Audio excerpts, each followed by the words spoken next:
প্রথমে আমি এটা বলি, এই ওয়াকাফ সম্বন্ধে আমার কওমে মুসলিম সম্প্রদায়ের হাজারো লাখো মানুষের জানা নাই ওয়াকাফটা কি। একটু মন দিয়ে শুনবেন ভাই, কারণ বিষয়টা আমাদের জানা দরকার। আমরা যদি না জানি, আগামী দিন নতুন করে আবার কিছু গাদ্দার ছদ্মবেশী মুনাফিক আসবে, আপনাদেরকে নতুন করে আবার নিলামে তোলা হবে, আবার ধোঁকা দেওয়া হবে, আবার বিক্রি করা হবে। আপনারা অতি সামান্য পরিষদে বড় সহজে বিক্রি হয়ে যাবে। এই জায়গা থেকে দাঁড়িয়ে যদি আপনারা রুখে না দাঁড়ান, টিপ যদি না ধরে, আমি মনে করি এই কথা বলাটা আমার অপরাধ হবে না। আপনাদের পরের প্রজন্ম, নিউ জেনারেশন ছেলে মেয়ে বাচ্চা যারা আছে, তারা আপনাদেরকে কখনো লাভ করবে না। এমন যেন মনে হবে এই বাচ্চা কোন মুসলিম ঘরে জন্ম নিয়ে অপরাধ করে ফেলেছিল। এদের বাপ দাদুরা, এদের মা বোনেরা, এদের আত্মীয়রা তারা সজাগ সচেতন নয় বলে আজকে বারবার আমরা ঠকতে ঠকতে এমন একটা জায়গায় আমাদের বাচ্চাদেরকে পৌঁছাতে যাচ্ছি, যেখান থেকে খুঁড়ে দাঁড়াবার আমাদের বাচ্চাদের কিন্তু আর উপায় থাকবে না। দুনিয়ায় দুমুঠো খেয়ে বাঁচবে কি, তার থেকে বড় বিষয় দুনিয়ায় এক আল্লাহকে মানতে পারবে কি, প্রফেট মুহাম্মদ রাসূলকে মেনে চলতে পারবে কি, প্রকাশ্য কালেমা পড়তে পারবে কি, নামাজ মসজিদে পড়তে পারবে কি, মসজিদে হাইয়া আলাস সালাহ হাইয়া আলাল ফালাহ বলতে পারবে কি, কোরআন পড়তে পারবে কি, মুখে দাড়ি মাথায় টুপি দিতে পারবে কি, মা বেটিরা হিজাব পর্দা রাখতে পারবে কি? এই অস্তিত্বের লড়াই কিন্তু আজ আমরা নেমেছি। তাই প্রথমে আমাদের জানা দরকার এই ওয়াকাফটা কি। খুব ভালো করে শোনেন, ওয়াকাফ বিষয় যদি আমরা না জানি, তাহলে আমাদেরকে পোকা বানাতে খুব সহজ হবে। মনে রাখবেন, ইতিপূর্বে এই দেশে একজন রাজা ছিল, যার নাম আকবর। নামটা শুনতেই মুসলমান হলো, কিন্তু সে ছিল একটা হতভাগা। কোরআনের বিরুদ্ধে একটা দ্বীন ইলাহি বলে কিতাব বার করেছিল। সে আকবর দেখেছিল আমি সবাইকে বোকা বানাতে পারবো। এই খেটে খাওয়া, এই এবার শ্রেণী, মাথায় টুপি না থাকতে পারে, পরনে জুব্বা না থাকতে পারে, মাদ্রাসার চৌকাঠে পাওনা দিতে পারে, কিন্তু এই মুসলিম সমাজকে কোরআনের বিরুদ্ধে নিয়ে যাওয়া এত সহজ ব্যাপার হবে না। এরা গান যাত্রা ফাংশনে চলে যাচ্ছে যে অন্যায়, কিন্তু কোরআনের বিরুদ্ধে হাত উঠলে আমি আকবরকে, আমার অস্তিত্বকে মিটিয়ে দিতে এই মুসলমান কিন্তু এক পা পিঠ পা হবে না। তাই হতভাগা আকবর দ্বীনে ইলাহি ঘোষণার আগে বড় প্ল্যান মাফিক কোটি কোটি টাকা দিয়ে মুক্তি খরিদ করেছে, মৌলানা খরিদ করেছে, বিশ্বের খরিদ করেছে, তৎকালীন সময় এক শ্রেণীর মানুষ সবাই গায়ে খরিদ করেছে। তাদের দ্বারা দিয়ে মুসলিম সমাজ যখনই অন্যায়ের বিরুদ্ধে দাঁড়াতে যায়, তখনই এই সকল ছদ্মবেশী আলেম উলামা, মুফতি মৌলানা গুলোকে তাদের সামনে দাঁড় করে দেওয়া হয়।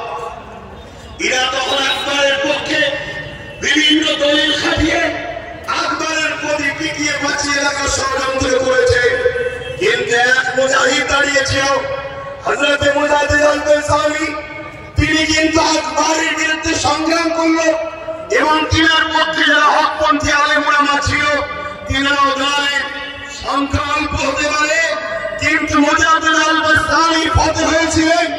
আকবরের নাম নিশানা মিটে গেছে। আজও পৃথিবীর মানুষ কোটি কোটি আকবরের নাম নিশানা জানে না, তার আস্তানা কোথায়, তার দরগা কোথায়, তার কোথায় সমাধি জানে না, কিন্তু মুজাহিদ আল-গযযালির কাছে কোটি কোটি মানুষ আজও ছুটে ছুটে যাচ্ছে। কেন? তিনি হকের পক্ষে ছিলেন। তো মনে রাখবেন, কেন্দ্রে যে সরকার আছে, আজকের এই জালিম অত্যাচারী, স্বৈরাচারী, সংবিধান বিরোধী, দেশ বিরোধী, ভারতবাসী বিরোধী এই যে সরকার, এই সরকার হয়তো নেবেনি, হাজারে লাখো আমাদেরকে খারিজ করে নেবে। তারা আপনাদের কাছে আসবে, বুঝাবে না কেন্দ্র সরকার তোমাদের ক্ষতি করছে না।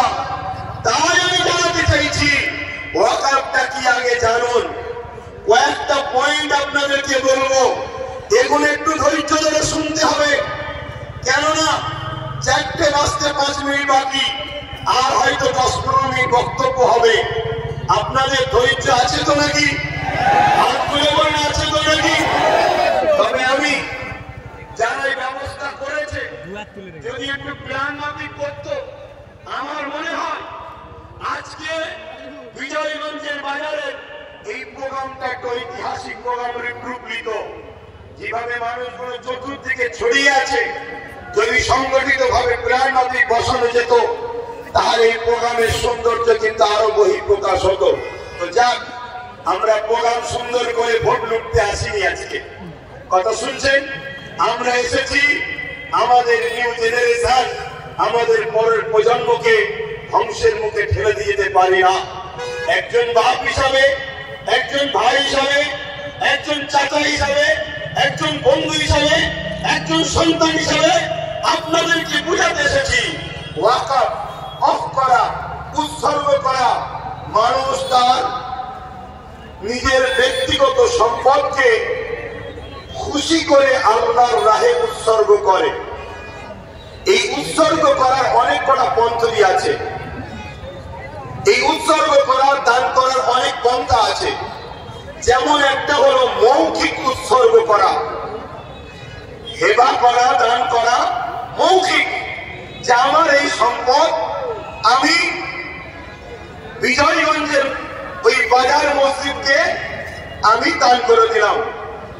এই হেবা আজকের দিন পর্যন্ত ইসলাম শরিয়াতেও জায়েজ এবং আমার দেশে সুপ্রিম কোর্ট পর্যন্ত রায় দিয়েছে মৌখিক হেবার জন্য কেন্দ্র সরকার এই মৌখিক হেবার সম্পদগুলোকে ছেড়ে দেবে একটা নতুন ষড়যন্ত্রের বীজ রোপণ করছে। কথা মাথায় ঢুকছে? সে বলবে কাগজ দেখাও, 800 বছরের মসজিদ কাগজ দেখাও, 900 বছরের মসজিদের কাগজ দেখাও, 1000 বছরের মসজিদের কাগজ দেখাও, চিরামান মসজিদ কেরলে 1400 বছর পুরাতন কাগজ দেখাও, কেরলে তার গুজরাটে 1300 বছরের মসজিদ কাগজ দেখাও। কথা মাথায় ঢুকছে? তাহলে হেবা করার, দান করার, অফ করার পদ্ধতি আছে। আমার কথা মাইকে বুঝছেন? একটু মন দিয়ে শুনুন, ধৈর্য ধরে। ব্যাপারটা না জানলে আপনাদের ইন্টারেস্ট আসবে না। আর ব্যাপার যদি জেনে যায়, আমার বিশ্বাস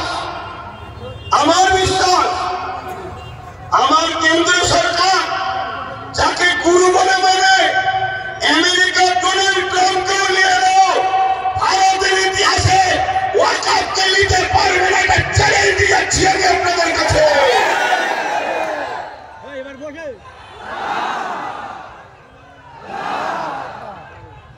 কেন? ডোনাল্ড ট্রাম্পও জানে, এরা বুড়ো খেলাদের বংশের উত্তরসূরি নয়, এরা খালেদ বিন ওয়ালিদের উত্তরসূরি, এরা মৌলা আলী শেরের খোলার উত্তরসূরি, এরা ওমর ফারুকের উত্তরসূরি, এরা এই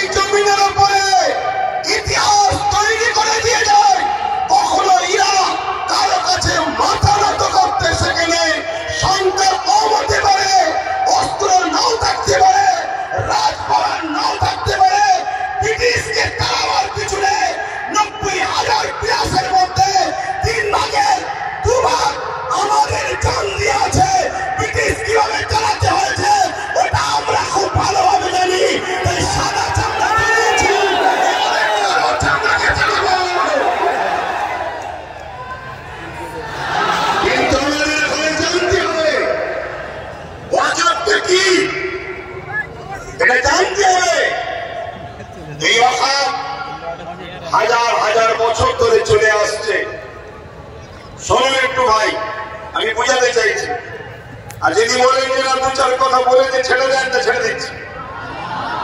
তাহলে একটু বুঝুন, আমাদের হাজার হাজার বছরের পূর্বপুরুষরা মুসলিম সমাজের বিকাশের জন্য, মুসলিম জাতির উন্নতির জন্য তারা তাদের মেহনতের উপার্জনের অর্থ সম্পদকে আল্লাহর রাহে দান করেছে। সেই সম্পদ টোটাল ভারতবর্ষে অনেক খাতা কলমে পাওয়া গেছে 27 লক্ষ বিঘে সম্পদ। কত? 27 লক্ষ বিঘে সম্পদ, কম বেশি। এই সম্পদ কি কাজে লাগবে? জিনেরা দান করেছে মসজিদ, মাদ্রাসা, ঈদগাহ, খানকা, কবরস্থান, এক কথায় মুসলিম জাতির কল্যাণ। এটা কোনো অন্য কোনো সম্পদ নয়, এটা সম্পূর্ণ ধর্মীয় ও ব্যক্তিগত সম্পদ। ইসলামে যেমন নামাজ একটা পাঠ, রোজা একটা পাঠ, হজ একটা পাঠ, যাকাত একটা পাঠ, ঠিক তেমন ইসলামের একটা পাঠ মানুষের সেবায় দান করা। এইটা দান করেছে। এই সম্পদ দীর্ঘ বছর ধরে চলে আসছে। এই সম্পদকে ঠিকভাবে নিয়ন্ত্রণ করার জন্য, এই সম্পদকে হেফাজতে রাখার জন্য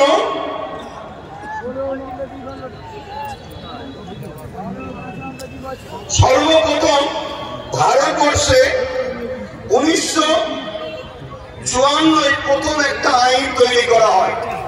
কংগ্রেস পিরিয়ড চলছিল। তাদের কাজকে আমি খুব একটা খারাপ বলবো না।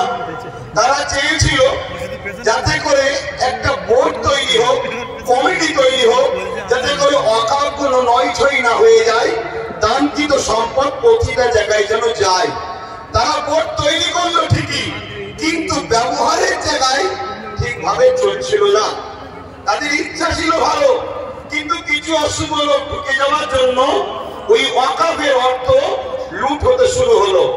তারপরে এই ওয়াকাফকে 1995 আরেকবার সংশোধন করা হলো। সেই সংশোধনে আরো সুন্দর করে যাতে করে এই ওয়াকাফকে হেফাজত করা যায়, তার জন্য ব্যবস্থা করা হলো। এরপরে এই 77 বছর আইন তৈরি হয়েছে, ওয়াকাফ হেফাজতের জন্য বোর্ডও হয়েছে, সুন্দর সিস্টেমও হয়েছে, কিন্তু দুঃখের বিষয় যারাই নেতৃত্বে যায়, যারাই দায়িত্বে থাকে, তারাই সরকার আন্ডারটেকিং, সরকারের নিয়ন্ত্রণের লোক চায়। তাই 77 বছর ধরে কম বেশি সব গভর্নমেন্টই এই ওয়াকাফের টাকার মধু ছেকেছে। তার মানে আমাদের সম্পদ ছেড়ে খেয়েছে। খোলা কথা, আপনাদের অসুবিধা হচ্ছে? আমাদের সম্পদের টাকা সবকটাই ছেড়ে খেয়েছে। কিন্তু হঠাৎ করে বিগত 10 বছরও কেন্দ্রীয় সরকার আছে, সেও ওয়াকাফের টাকার মধু খেয়েছে। কিন্তু একটা প্রশ্ন, হঠাৎ করে এই ওয়াকাফকে কেন আইন করে নিজেদের কবজায় নিবার ষড়যন্ত্র করছে, এটা আমাদের ভাবতে হবে। এই জায়গাটা হলো পয়েন্ট। তার আগে আমি আপনাদের বলি, আমার রাজ্যে যিনি বর্তমান সরকার আছে, আমার রাজ্যে যিনি বর্তমান ক্ষমতায় রয়েছে, ইনি সাচার কমিটির রিপোর্ট অনুযায়ী আমাদেরকে কি ওয়াদা করে এসেছিল, ইনার আগে যে বাম সরকার ছিল, সেই বাম সরকার নাকি 20,000 কোটি টাকা ওয়াকাফ সম্পত্তি লুটপাট করেছে।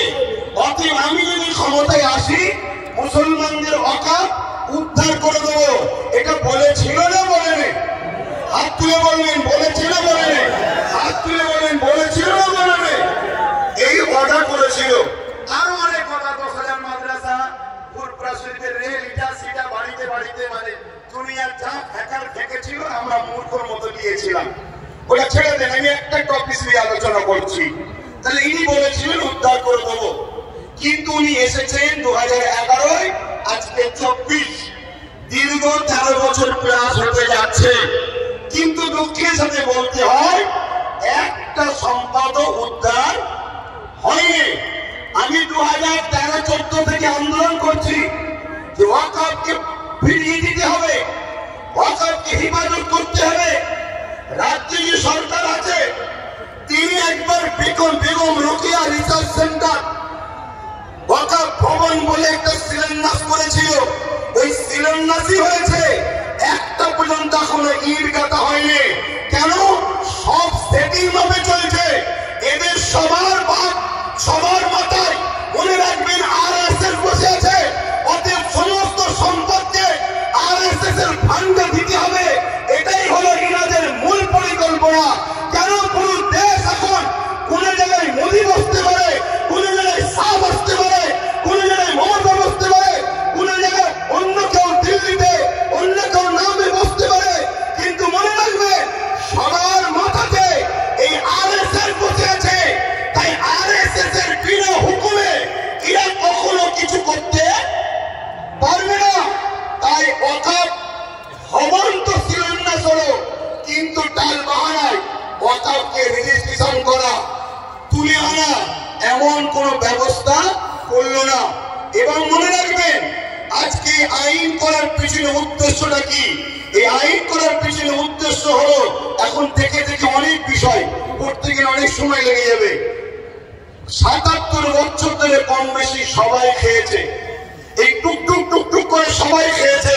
কেন্দ্র সরকার চাইছে টুকটুক করে খেয়ে লাভ নাই, সব তো আমার হাতে, সব তো আমার হাতে। প্রধানমন্ত্রী আমার, স্বরাষ্ট্রমন্ত্রী আমার, সব আমার। কোর্টকে আইন অবশ্যই সম্মানের, কিন্তু কোর্টের মধ্যে অনেক জজও আমার, লয়ার আমার, প্রেসার দিয়ে অনেক কিছু করে দেব। তার প্রমাণ হলো ১.৫ ঘন্টার মধ্যে সাম্বারের মসজিদের জন্য আদেশ চাইল, সঙ্গে সঙ্গে দিয়ে দিল। আচ্ছা, আমার কলিকাতার সেই ফোনটা কোথায়? আরজি করে কোথায়? আরজি করে আজকে সেই ফোন ইনসাফ পেল না। ১.৫ ঘন্টার মধ্যে মসজিদের তলায় কি আছে খোলার জন্য রায় পেয়ে যায়। এটা কি সেটিং ছাড়া অন্য কিছু হতে পারে? এটা সেটিং ছাড়া অন্য কিছু হতে পারে? এইভাবে কেন্দ্র সরকার দেখছে টুকটুক করে খেয়ে হবে না, টুকটুক করে নিয়ে হবে না। সবই তো আমার, প্রত্যেক জেলার প্রত্যেক রাজ্যের সিএমও তো আমাদের, প্রত্যেক জায়গার ডিস্ট্রিক্ট ম্যাজিস্ট্রেট শুরু করে সব দপ্তরই তো আমাদের। অতএব এই সুযোগে ওয়াকফ ২০২৪ সংশোধনের নামে ওয়াকফ সম্পদকে পুরো কবজা করে নাও। ৪৪টা ১৯৯৫ যে আইন হয়েছিল তা থেকে ৪৪টা চেঞ্জ করতে চেয়েছে। তার মধ্যে কয়েকটা রিপোর্ট আপনাদের বলছি। সর্বপ্রথম ধর্মের মধ্যে বিভাজন করতে চেয়েছে, বলতে চেয়েছে শিয়া সুন্নি দুটো বোর্ড হবে। বিজেপি চায় যত মুসলমান টুকরো টুকরো হবে, ভাগ ভাগ হবে, তত বিজেপি ফায়দা হবে। তাহলে শিয়া সুন্নি দুটো ভোট করতে চেয়েছে। যারা বলে এক দেশ এক ভাষা এক ভোট, তারা আবার হঠাৎ করে ওয়াকফকে দুটো ভাগ করছে কেন? আমাদের মধ্যে টুকরো টুকরো ছোট ছোট করে দিতে চাইছে। কি করতে চেয়েছে? এর মধ্যে চেয়েছে ২০ জনের কমিটি ছিল সেন্টারে, সেটাকে ২১ জনের কমিটি করতে চাইছে। ১১ জন অমুসলিম ভাইকে ঢুকাতে চাইছে। আমি সম্মান, শ্রদ্ধা, ভালোবাসা রেখে, সম্প্রীতি রেখে আমার অমুসলিম ভাইদের বলবো, ভাই মনে দুঃখ নেবেন না, এটা আমার ছেলের সম্পদ, এটা আমার ছেলের রুজি রুটি, এটা আমার বাচ্চার হক। আপনি মেরে নেবেন না আমার সোনার ভাই, আপনার দৌলত সম্পদ আছে, সেখানে যদি আমরা মুসলমান বলি আমাদেরকে ঢুকাতে হবে। খ্রিস্টান ভাইদের সম্পদ আছে, আমরা মুসলমান যদি বলি সেকুলারের নামে ধর্ম নিরপেক্ষ দেশ আমাদেরকে ঢুকাতে হবে। এটা অন্যায় হবে। এর দেবত্ব সম্পত্তি হিন্দু ভাইদের, তাদের বাচ্চাদের অধিকার, তাদের ধর্মীয় অধিকার, তাদের সংস্কৃতি অধিকার, সেখানে যেমন আমার যাওয়াটা উচিত হবে না। তাই আমার অমুসলিম ভাইদেরকে বলবো, কেন্দ্র সরকার আজকে আমার বাচ্চার রুটি কাটতে চাইছে, আমার মসজিদের আজান বন্ধ করতে চাইছে, আমার পরিবার কালচারকে মিটাতে চাইছে। তাই খারাপ নেবেন না, আমাকে কমনার মনে করবেন না। আমি সত্য কথা বলছি, আমার অধিকার কেন্দ্র সরকার মেনে নিতে চাইছে। তাই ২১ জন কমিটির মধ্যে ১১ জন অমুসলিমকে ঢুকাবে। সংখ্যা গুরু অমুসলিম হয়ে গেল।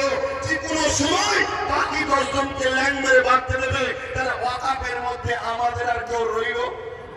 জোরে বলেন। কেরলের ১৪ বছরের মসজিদ নিলাম করে কর্পোরেশনদের হাতে তুলে দিতে অসুবিধা হবে? মুসলমানের মসজিদ ভেঙে ওটাকে কর্পোরেশনদের হাতে, আদানি আম্বানির হাতে তুলে দিতে অসুবিধা হবে। এভাবে স্বাধীনতার আগে যত ঐতিহাসিক মসজিদ মাদ্রাসা আছে, কবরস্থান আছে, সবগুলোকে মিটিয়ে দিতে চাইছে। কেন মেটাতে চাইছে? একটা প্রশ্ন তো। এত লোক, অর্থ, টাকা আমাদের উপরে, হিংসা, এগুলো তো ইত্যাদি। কিন্তু বাস্তবটা শুনুন, বাস্তব এটাই। এনআরসি এনপিআর করে মুসলমানদের ধরে বিদেশি বলে তারাবার চেষ্টা করেছিল।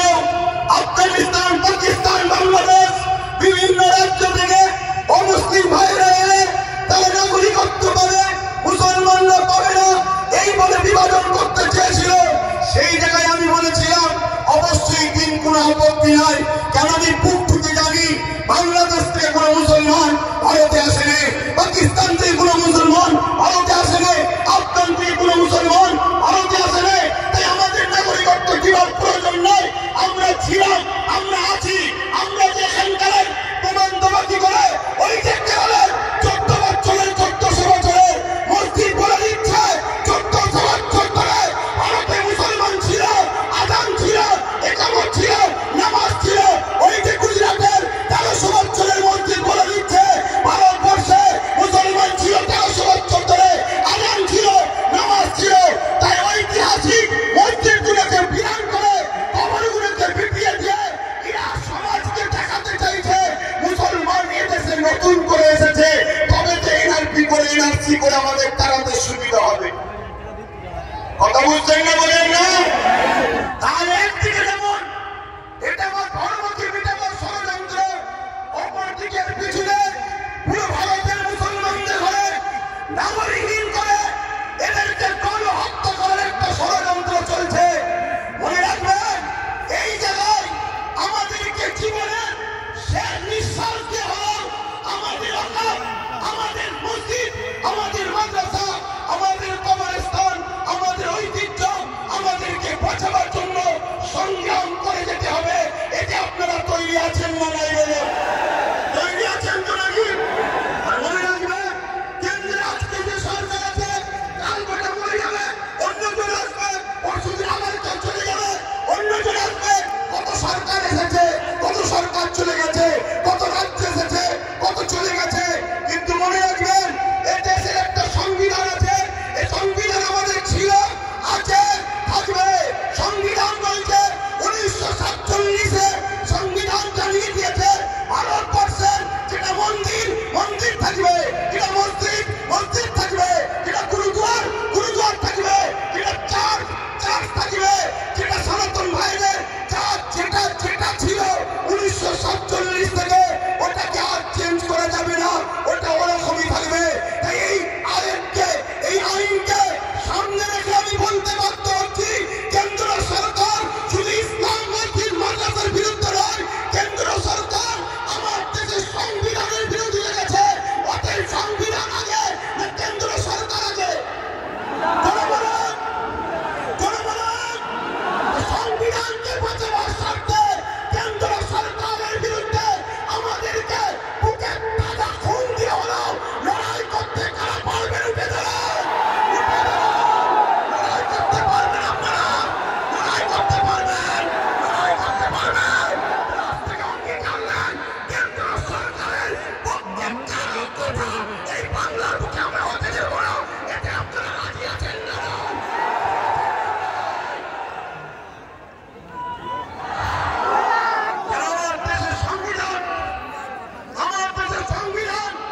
আমাদের কাছে আগে, আমার দেশের সংবিধানকে যে বুড়াগুল তুলবে, আমার দেশের সংবিধানের বিরুদ্ধে যে কথা বলবে, আমার দেশের সংবিধানকে কে মিটাতে চাইবে, আমরা তাকে মূল গোড়া থেকে মিটিয়ে দেওয়া রাজি আছে।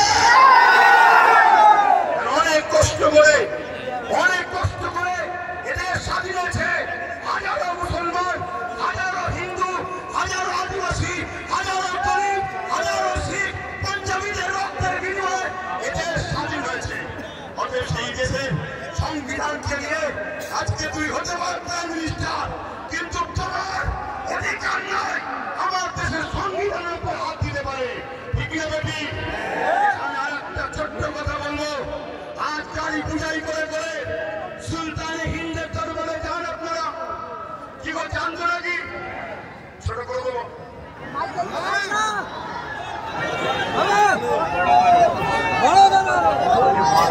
শোনে, অসুবিধা হচ্ছে আপনাদের।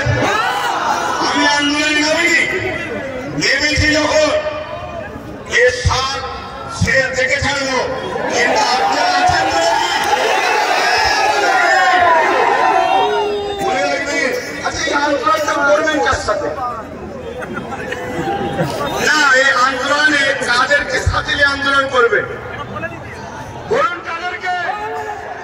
বিগত ৭৭ বছর যারা ঝেড়ে খেয়েছে তাদের ঘরে?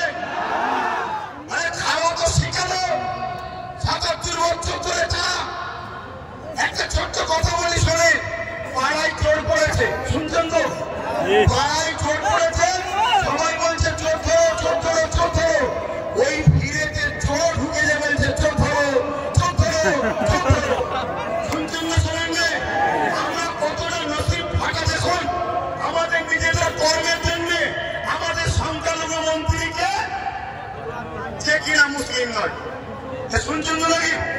আমাদের অকাল নিয়ে বিরোধী দল হয়ে যেতে হয় চিল্লাবেকে, যে কিনা মুসলমান নয়। আজকে বুকে হাঁটতে বলো আব্বাস সিদ্দিকীকে আজকে মনে পড়ছে না? বলেনি আজকে বলুন? আমি বলেছিলাম চেয়ারের একটা পায়া দরকার, মনে পড়ছে? আজকে বলুন, গোটা ভারতবর্ষে যদি বাংলা থেকে যদি ২-৫টা নওশাদ সিদ্দিকীর মতো যদি সেন্টারে পাঠানো যেত,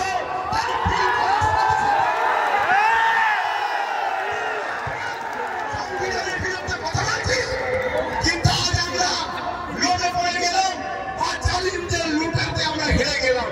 কিন্তু মনে রাখবে, এই লড়াই অনেক দিন গেলে আগামী দিন অস্তিত্ব বাঁচাবার জন্য যেমন আমাদেরকে রাজপথে সংবিধানের অধিকার নিয়ে লড়াই করতে হবে, ঠিক তেমনি সংবিধানের অধিকার নিয়ে নিজেদেরকে বাঁচার জন্য, নিজেদের অধিকার বাঁচাবার জন্য একটা চেয়ারের পায়া দরকার আছে।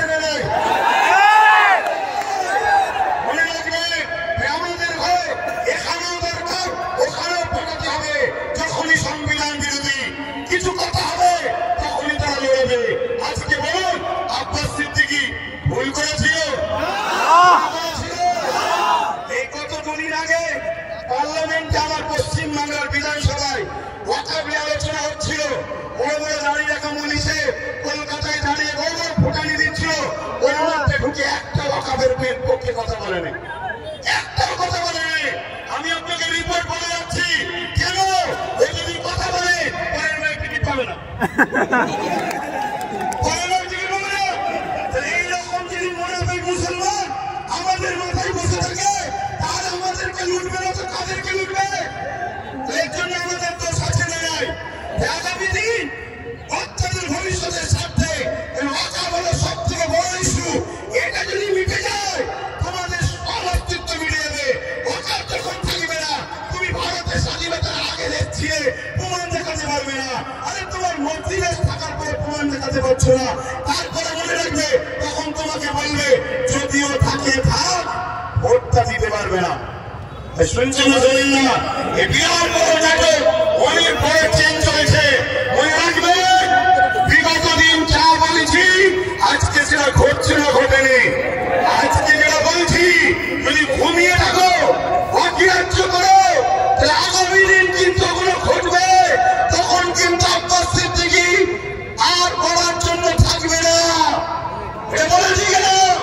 এ লড়াই আমাদের জীবন মরণের লড়াই, এ লড়াই আমাদের বাচ্চাদের লড়াই। মুসলমান আমার কওমের ভাইয়েরা, ওটা অন্য সমাজের মানুষের সঙ্গে ওয়াকফ নিয়ে নিজেরা বন্ধুর মতো আলোচনা করো, তাদেরকেও বুঝাও যে ভাই, এ লড়াই কোন হিন্দু মুসলমানের লড়াই নয়, এ লড়াই অন্য কোন জাতি ধর্মের বিরুদ্ধে লড়াই নয়। এটা কেন্দ্র সরকার বিভাজন লাগাতে চাইছে। এ লড়াই আমার অধিকার, আমার যেটা গণতান্ত্রিক রাইট, আমার সংবিধানের রাইট, এই রাইটকে কেন্দ্র সরকার লুটছে। এটা মানুষকে বুঝাও। আজকে ছোট্ট একটা কথা বলি, আজকে আজমির শরীফে নাকি হিন্দু ভাইদের কোন একটা বিশ্বাস শিবলিঙ্গর কি ধর্মীয় একটা কিছু ব্যাপার আছে। আমি ভাই কারো ধর্ম নিয়ে বেশি কথা বলা পছন্দ করি না, এটা প্রেমের জিনিস। কিন্তু আমি আমার হিন্দু ভাই, সনাতনী ভাই শ্রদ্ধার সাথে জানাচ্ছি, বলুন তো ভাই, যখন খাজা গরিবী নওয়াজ হুজুরের রওজা তৈরি হয় আজ থেকে প্রায় 800 বছর আগে, আলাউদ্দিন খিলজি তখন ছিল, তখন তো হিন্দুস্তানে হাজারো লাখো হিন্দু ভাইরা ছিল, কাশ্মীরও ছিল। ওই তখন তো কেউ কথা বলে নেই যেটা আপনি শিবলিঙ্গ আমাদের তীর্থভূমি আছে সেটাকে ভেঙে কেন আপনি করলেন? তারপরে আরো অনেক হুকুমত এসেছে, ওই কখনো তো কোনো হিন্দু ভাই সনাতন ভাই আওয়াজ করে নেই। তারপরে ইংরেজ এসেছে, আজকে আমার দেশে এই বিজেপির অটল বিহারী বাজপেয়ী সাহেব এসেছে, ওই তখন আওয়াজ ওঠে। এটা শুধুমাত্র আমাদেরকে ব্রেন ব্ল্যাকআউট করছে, হিন্দু ভাইদের করে বোকা বানানো হচ্ছে। শ্রদ্ধার সাথে বলছি, আপনারা নিশ্চয়ই জানেন LIC কে বিক্রি করে দেওয়া হয়েছে। LIC তে চাকরি গেছে কাদের? খারাপ নেবেন না, LIC মুসলমানরা চাকরি করে না, আমার হিন্দু ভাইদের চাকরি গেছে। হকারকে বন্ধ করে দেওয়া হয়েছে, কাদের কাছে চাকরি? বলুন আমার হিন্দু সনাতন ভাইদের। শুনুন আমার হিন্দু ভাইরা, সনাতন ভাইরা, শ্রদ্ধা দিয়ে বলছি, যতটা আপনি ভারতকে ভালোবাসেন আমিও ততটা ভালোবাসি। আমি আপনাকে ছোট করছি না, তবে আমার ধর্ম বলছে দেশকে ভালোবাসা, দেশের জন্য মরা, এটা আমাদের জন্য পুণ্যের কাজ। দেশকে আমরা এতটাই ভালোবাসি, তাই আপনাদেরকে শ্রদ্ধার সাথে জানাচ্ছি, মনে রাখবেন রেল বিক্রি হয়ে গেল, জিনিসপত্রের দাম কিভাবে চলছে, একটার পর একটা, কারেন্ট থেকে শুরু করে এয়ারপোর্ট থেকে শুরু করে সব বিক্রি হয়ে যাচ্ছে। তাই আইকে চোখকে ঘোরাবার জন্য এই সব ষড়যন্ত্র চলছে।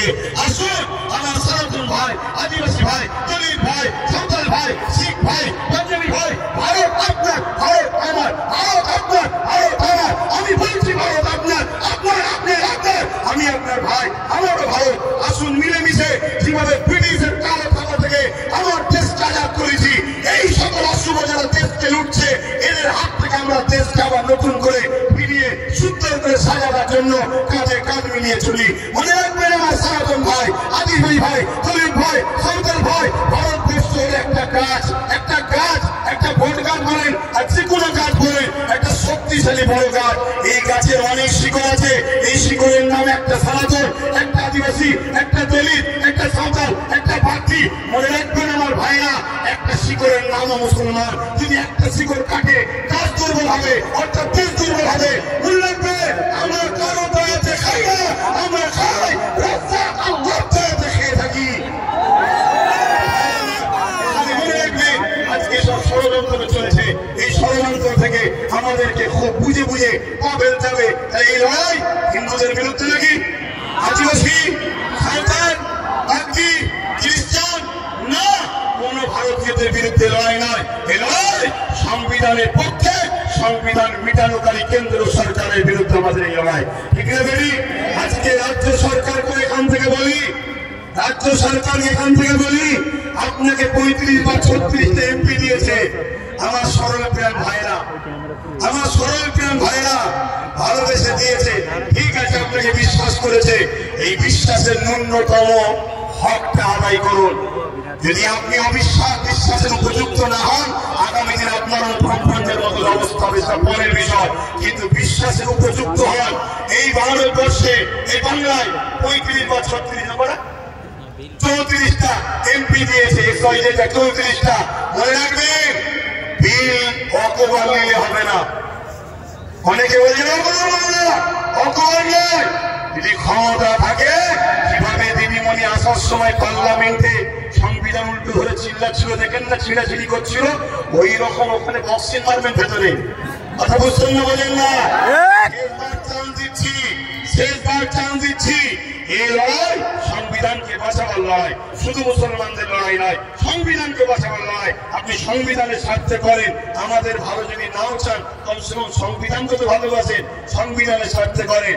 আরেকটা কথা রাজ্য সরকারকে বলে যায়, সেটা হলো এটাই, আপনার অনেক আইবি লোক আছে, পুলিশ বন্ধুরা রয়েছে, খবর আপনাদের কাছে চলে যাবে ঠিকই। শ্রদ্ধার সাথে বলছি, যে অর্ডার করেছিলেন অকাপ ফিরিয়ে দেব, ওই অকাপকে ইমিডিয়েটলি ফিরিয়ে দেন। অকাপকে যারা দখল করেছে দখল মুক্ত করেন। এই কথা যখনই বলা হবে, রাজ্য সরকার কি বলে জানেন? যে এইভাবে বুলডোজার আমি চালাতে পারবো না, কিন্তু আমরা দেখেছি রাজ্য সরকার গরিব হকারদের করে বুলডোজার চালিয়ে ভেঙেছে। ঠিক আছে না? দেখেন আমার হিন্দু ভাইরা, আমি সনাতন ভাইরা, আমরা আপনাদের দুশ্মন নয়। মোদী দুশ্মনের নজর আপনাদের দেখাচ্ছে। চশমা খুলে ভাইয়ের নজরে দেখেন, আপনাদের জন্য আমার জান দিতে প্রস্তুত আছি আমরা। ঠিক না? ঠিক। আমরা হিন্দু ভাইরা আমাদের নয়, তাই বলে দিলাম। তবে মনে রাখবেন, যদি মনে করেন, যদি কেউ মনে করেন যা জমানায় মুসলমানরা ফেসে গেছে এখানে সেন্টারে আমাদের, রাজ্যে আমাদের, সব জায়গায় আমাদের, তাহলে আমি বলবো সত্য এমন একটা জিনিস, পৃথিবীর সব মিথ্যা এক জায়গায় হয়েও সত্যকে মিটাতে পারে না। কিন্তু ইনসাফের স্বার্থে, ইনসানিয়াতের স্বার্থে বলে গেলাম। যাক, আমি সংক্ষেপ করছি, শেষ কথা আপনাদের কাছে বলি। আগামী দিন থেকে বলুন, এই লড়াই এখানে শেষ না চলবে? শেষ না চলবে? দুটো পন্থা আছে। একটা পন্থা হলো সংবিধান অনুযায়ী, সংবিধান যেভাবে রাইট দিয়েছে, সংবিধানের বাইরে গিয়ে আমি তাহলে নাই। সংবিধান অনুযায়ী কলিকাতার রাজপথ ধরে এই আন্দোলন পুরো দরকার হয়, একেবারে যেভাবে দখল নিয়েছে ওভাবে দখল নিতে হয়, লিয়া হবে। ঠিক আছে না? দরকার আছে না? লড়াই চলবে, কিন্তু সংবিধানের ডায়েরির মধ্যে থেকে, সংবিধানের আন্দারে থেকে, সংবিধানের বাইরে গিয়ে নয়। আরেকটা কথা বলি, আপনারা পোকার মতো ছুটবেন না। ওই যাকে বললাম চোর ফিরে ঢুকে বলছে চোর, যারা আন্দোলন করছে বিগত দিন তাদেরকে দেখা গেছে যারা অকাপ ছেড়ে খায়, তাদের মুখে মুখে গুজুর করেছে। আমার একটু ভাষা খারাপ ভাই, কারণ আমার ছেলে শুকিয়ে আছে, তো আমার ছেলে তো খেতে পারি না, আমি তো গার্জেন, আমার বাচ্চা শিক্ষা পাই না, আমার বাচ্চা গরিব, আমার বাচ্চা কলকাতায় হোস্টেল পাচ্ছে না, পড়তে পারছে না, অথচ কলকাতায় ৩০ খানা এতিমখানাকে দখল করে রেখেছে শাসক। ৩৩ খানা এতিমখানা রয়েছে কলকাতায়, ভিআইপি জায়গা রয়েছে, ওই জায়গাগুলোতে সব বিভিন্ন প্রমোটিং হয়ে যাচ্ছে, কোটি টাকা লেনদেন হচ্ছে রাজ ক্ষমতার জোরে। এমনি বলিনি যে রাজ ক্ষমতা দরকার, এমনি বলিনি রাজ ক্ষমতা দরকার। আর আব্বাস সিদ্দিকী আসবে না, ওই নওশাদকে দিয়েছে, ওটাই থাকবে তোদের সাথে। কিন্তু তোমাদেরকে ভাবাচ্ছি, তোমরা ভাবো আজকে বিধানসভায় এতগুলো মুসলিম এমএলএ রয়েছে, এমপি রয়েছে, এই গত পরশু দিনে আলোচনা হয়েছে, কারোর মুখে কথা নেই। তোমাদের নওশাদ, তোমাদের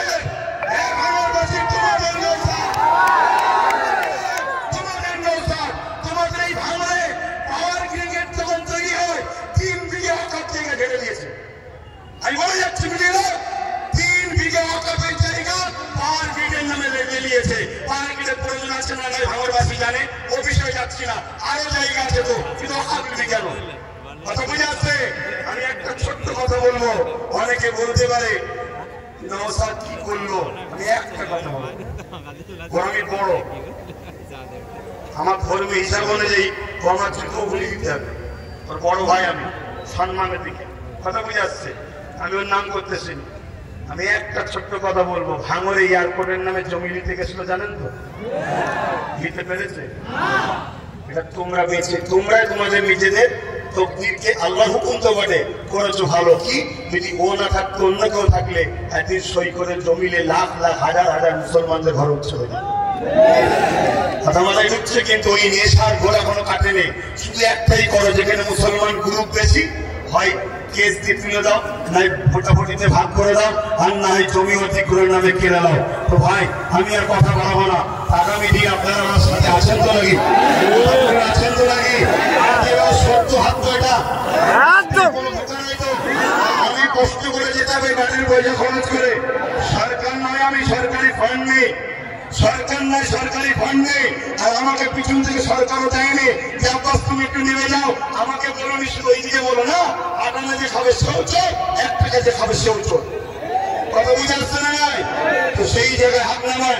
আগামী দিন ভাই আমার সবাইকে একটু সংগঠিত হতে হবে। মা বোনেদের ঘরে বাড়ি গিয়ে শোনাবেন যে অকাপ আমাদের বাঁচাতে গেলে গণতান্ত্রিক প্রক্রিয়ার সংগ্রাম যেমন, আর একটা হলো কি লাঠি তৈরি করতে হবে। লাঠি বোঝেন না? বিল হচ্ছে, সেখানে যদি আপনার লোক থাকে বিল ধরে ছিঁড়ে ফেলবে, বেশি কথা বললে চেয়ারের উল্টে টিকতে দেবে। তুমি সংবিধান বিরোধী কাজ করছো, এর জন্য লোক দরকার আছে। আর এই ত্যাগ স্বীকার করতে আপনাদের ঘরে একটা জিনিস করতে হবে, কি? নিজেদের মধ্যে আমি বড় হব, আমি বড় হব, আমি বড় হব স্বপ্ন ছাড়তে হবে। নিজের বাচ্চার ভবিষ্যতের জন্য আসো, সব কিছু কুরবান করো, কুরবান করো, চিনিবাজি ধোকাবাজি কুরবান করো। দু চারটে চারটারি করে চালিয়ে চিন্তা করনি, মনে রাখবে ওয়াকাত থেকে চিন্তা করার দরকার নেই। আল্লাহ যেটা করে ভালোর জন্য করে।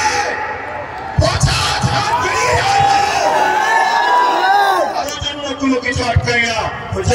কেন্দ্র সরকারের বিরুদ্ধে আমাদের এই সংগ্রাম আজ থেকে শুরু হলো 6 ডিসেম্বর, আগামী দিন চলতে থাকবে।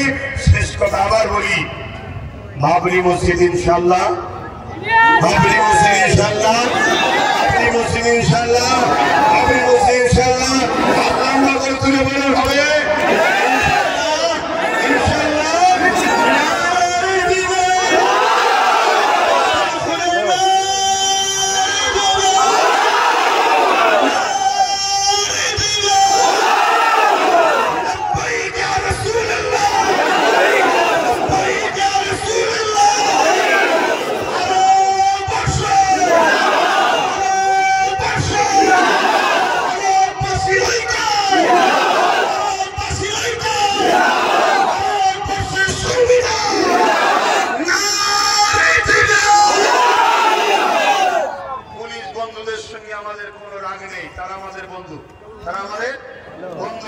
কিন্তু অশুভ লোকের হাতে ক্ষমতা চলে যাওয়ার জন্য পুলিশ বন্ধুরা বাধ্য হয় পরিবার চাকরি নিজের জানের হেফাজতের জন্য আমাদের উপরে লাঠিচার্জ করতে বাধ্য হয়। কথা বুঝে আসছে? তারা আমাদের বন্ধু, তারা কখনো চাই না, তারাও তো ঘরে মা বোন বউ বাচ্চা আছে, তারাও তারা বদুয়ার কথা মনে করে যে হাই লেগে গেলে বদুয়া লেগে গেলে শেষ হয়ে যাবে, আমার ছেলে ক্যান্সার হয়ে গেলে কি হবে, তাই তারা জীবন করতে চাই না। কিন্তু বদমাইশ লোকের হাতে ক্ষমতা চলে যাওয়ার জন্য বদমাইশি করছে। কথা বুঝে আসছে? তো যাক, চিন্তা করার কিছু নেই। আমি এখানে সংক্ষেপ করছি, আস্তে আস্তে ঘরে যাবেন, আস্তে আস্তে ঘরে যাবেন। মনে রাখবেন, দেশ আমাদের ছিল, আছে, থাকবে, সংবিধান ছিল, আছে, থাকবে, সরকার আছে, করে যাবে। কেন্দ্র সরকার সেটা করছে, অন্যায় করছে। আসুন ছোট করে একটু দোয়া, আল্লাহুম্মা আমিন, আল্লাহুম্মা আমিন।